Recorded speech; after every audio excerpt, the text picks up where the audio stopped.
Hey guys, Junior here, and welcome to my first reaction video. I'm doing a Mortal Kombat. It's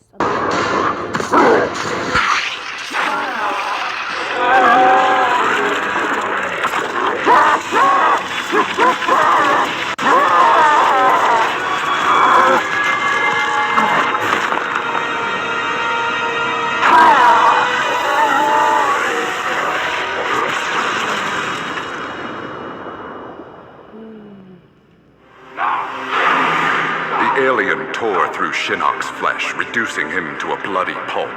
The creature then returned to its nest in Outworld.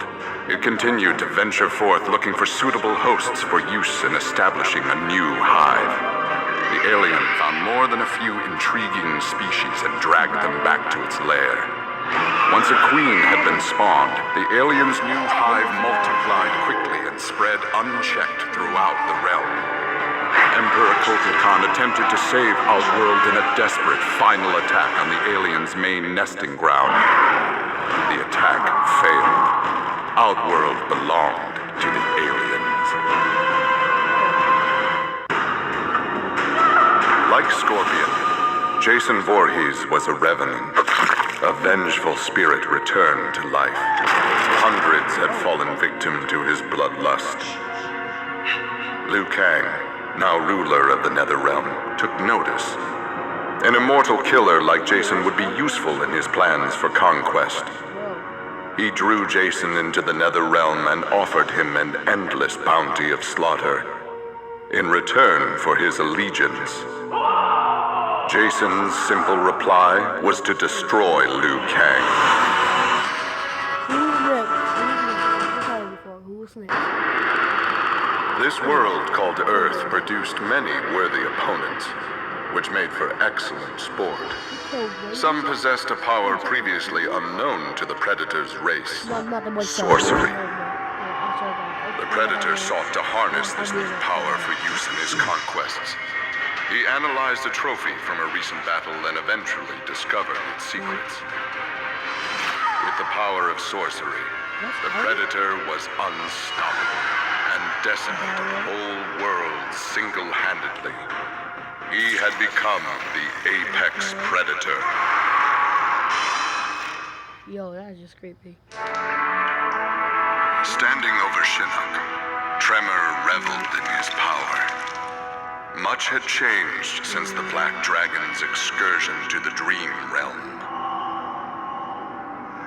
Kano had sent Tremor's team there to retrieve a psych bomb to be used in Kano's theft of Shinnok's amulet. Exposure to that realm had increased Tremor's power and expanded his mind. He would evolve into an Earth Elemental, a demigod whose power would rival that of Raiden and Fujin.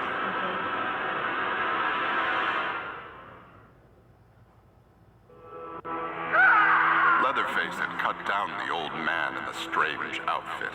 Maybe now that he was dead, the pretty yellow-haired gum-chewing girl would notice Leatherface. Putting on his fanciest mask, Leatherface found the army camp where the pretty girl could be found most days. He had to cut through a few guards and more than a few of her friends to get to her, but it was worth it. He pulled out the old man's face, which he'd saved for the girl as a present. The girl didn't want the present, and she wasn't being nice. So Leatherface chopped her into tiny pieces for Drayton to use in his chili. He then took off his mask and set to work on the girl's face. If she wasn't going to be his girlfriend, she could be his in other ways.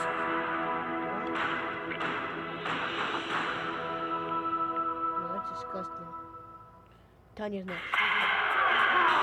With Mileena executed, Tanya's dreams of a free Edenia seemed dead as well.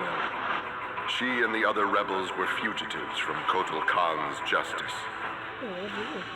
Her fellow Edenian, Ray, had proved a powerful ally and a satisfactory consort, but he had become useless to her.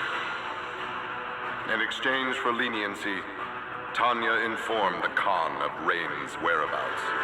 Imprisoned, but alive, Tanya's plotting began anew.